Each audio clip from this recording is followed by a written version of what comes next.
Hello friends, how are you? In today's video, I will show you how to hide your story on Snapchat from certain friends. If you want to protect your privacy and prevent specific people from seeing your story, this video is perfect for you. Here's how to quickly and easily hide your story from certain friends. Follow along. Open the Snapchat app and tap on your profile in the top left corner.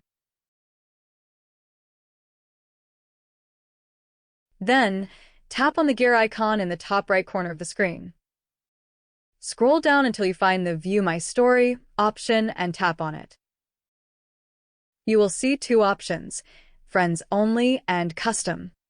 If you want to hide your story from specific people, select the Custom option.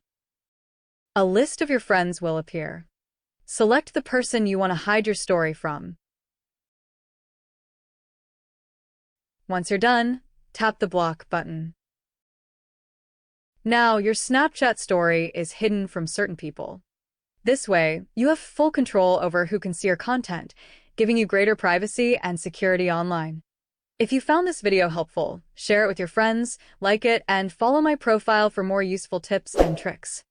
Feel free to comment if you have any questions, or if you'd like me to cover another interesting topic in the next video. See you soon!